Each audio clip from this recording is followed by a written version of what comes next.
আমরা দেখব নবম ও দশম শ্রেণীর ভূগোল ও পরিবেশের ষষ্ঠ অধ্যায়ের অনুশীলনের সমাধান। প্রথমে দেওয়া আছে বহুনির্বাচনী প্রশ্ন। ১ নম্বর দেখো, হিমশৈল কি? সঠিক উত্তর হবে গ নম্বর, সমুদ্র স্রোতে ভেসে আসা বিশাল বরফখণ্ড। ২, সমুদ্রের গভীরতার সঙ্গে সম্পর্কিত হলো তাপমাত্রা, সমুদ্র স্রোত, লবণাক্ততা। সঠিক উত্তর হবে ক নম্বর ১ আর ২।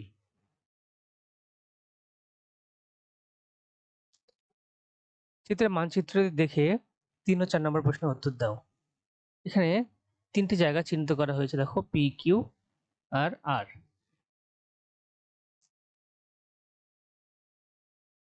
পি চিহ্নটি স্রোত অঞ্চলে সারা বছর জাহাজ চলাচল করতে পারে কেন? সঠিক উত্তর হবে গ নম্বর, উষ্ণ স্রোতের জন্য। কিউ ও আর স্রোতদ্বয় মিলনের ফলে সৃষ্টি হয় খ নম্বর ১ আর ৩।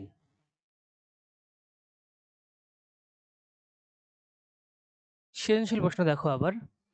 এখানে দেখো এ চিহ্নিত অংশ, বি আর পি হচ্ছে একটা রেখা গেছে। উষ্ণ স্রোত যেখানে উষ্ণ সে জায়গার চিহ্ন হবে এমন, আর শীতলতম স্রোতের চিহ্ন হবে এমন।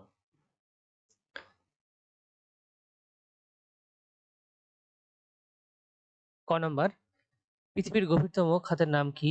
খ, মহিষাপনের গুরুত্ব ব্যাখ্যা করো। গ, এ চিহ্নিত স্থানে পানি প্রবাহ স্থলভাগের উপরে কিরূপ প্রভাব ফেলবে তা ব্যাখ্যা করো। ঘ, পি ও বি বিন্দু স্থানের পানি রাশির আবর্তন না হলে ওই এলাকার বাণিজ্যের উপরে সম্ভাব্য প্রভাব বিশ্লেষণ করো। তাহলে চলো আমরা ১ নম্বর সৃজনশীল প্রশ্ন উত্তরটি দেখি। ১ নম্বর সৃজনশীল প্রশ্ন উত্তর দেখো। ক, পৃথিবীর গভীরতম খাতের নাম মারিয়ানা খাত, যা গুয়াম দ্বীপে ৩২২ কিলোমিটার দক্ষিণ পশ্চিমে অবস্থিত। খ, মহিষাপনের বৈশিষ্ট্য হলো এটি সমুদ্র উপকূল থেকে প্রায় ১ ডিগ্রি কোণে সমুদ্রের তলদেশে নিমজ্জিত অবস্থায় থাকে। ২, উপকূল সমভূমি হলে এর বিস্তৃত হয় প্রশস্ত, আর মালভূমি বা পর্বতভূমি হলে বিস্তৃত হয় সংকীর্ণ। ৩, গড় প্রশস্ততা ৭০ কিলোমিটার। এর সবচেয়ে উপরে অংশকে বলা হয় উপকূলীয় ঢাল। এ ছিল খ নম্বর। গ নম্বরটি দেখো, চিত্রে এ চিহ্নিত স্থানে পানি প্রবাহ ও স্রোত একটি শীতল ল্যাব্রাডর স্রোত। উত্তর মহাসাগর হতে আগত দুটি সুমেরু শীতল স্রোত গ্রিনল্যান্ডের পূর্ব ও পশ্চিম পাশ দিয়ে দক্ষিণ দিকে প্রবাহিত হয়ে ল্যাব্রাডর উপদ্বীপের নিকট মিলিত হয়।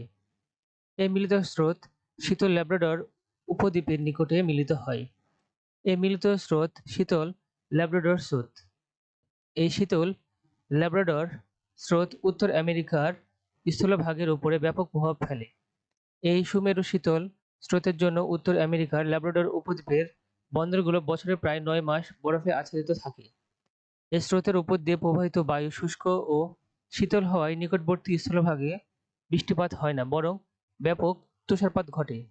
ফলে এই অঞ্চলে কৃষি, শিল্প ও ব্যবসা বাণিজ্যের পশ্চাৎপদ হওয়া মানুষের অর্থনৈতিক ক্রিয়াকলাপে বিঘ্ন ঘটে। এই ছিল গ নম্বর। ঘ নম্বর, পি ও বি চিহ্নিত স্থানে দক্ষিণ নিরক্ষীয় স্রোত ও ব্রাজিল স্রোত পরিলক্ষিত হয়। এগুলো উষ্ণ স্রোত।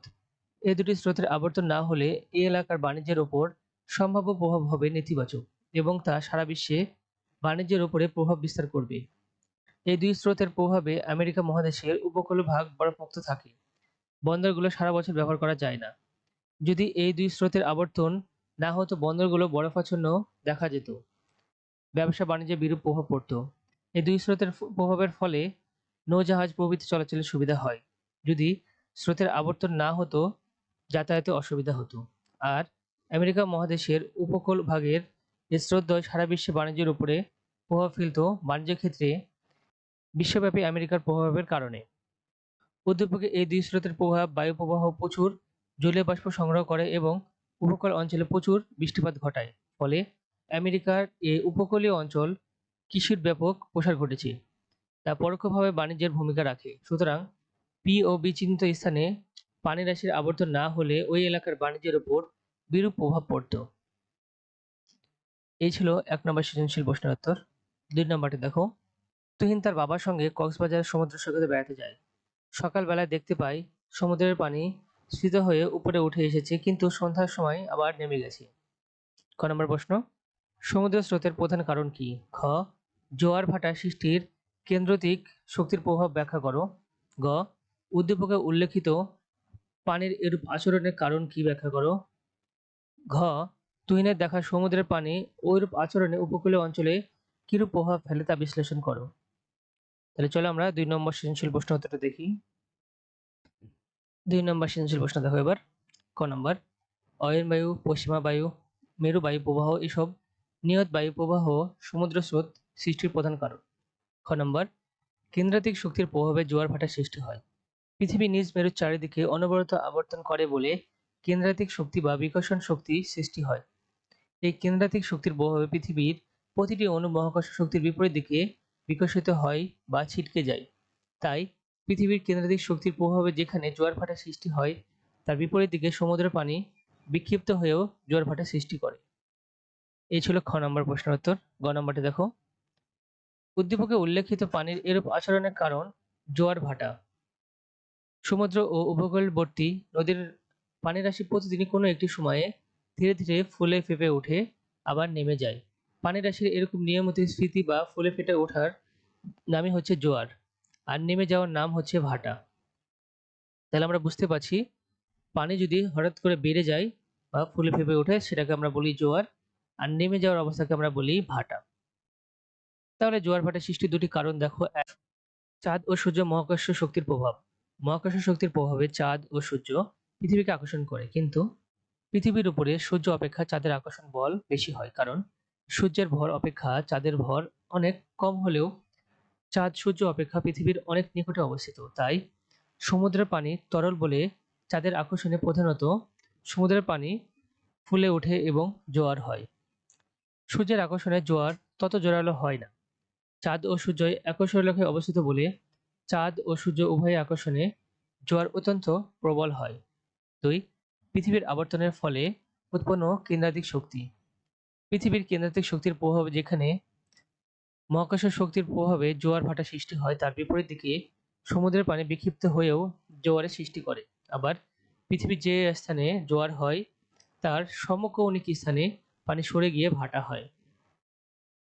এই ছিল গ নম্বর প্রশ্নের উত্তর।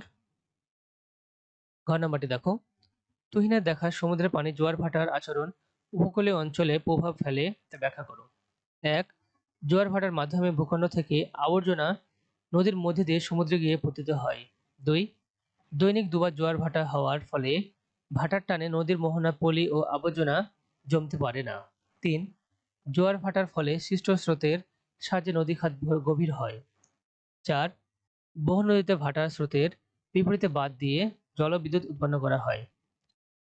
জোয়ারের পানির মাধ্যমে সেচ সহায়তা করে এবং অনেক সময় খাল খনন করে জোয়ারের পানি আটকিয়ে সেচ কার্যে ব্যবহার করা যায়।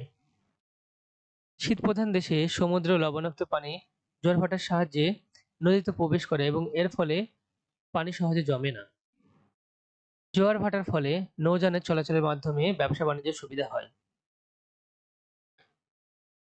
অমাবস্যা ও পূর্ণিমা তিথিতে নদীতে জোয়ারের সময় বান ডাকার ফলে অনেক সময় নৌকা, লঞ্চ প্রভৃতি ডুবে যায় বা ক্ষতিগ্রস্ত হয় এবং এতে নদীর উপকূলবর্তী এলাকায় জানমালেরও ক্ষতি হয়ে থাকে। এই ছিল 2 নম্বর সৃজনশীল প্রশ্নের উত্তর।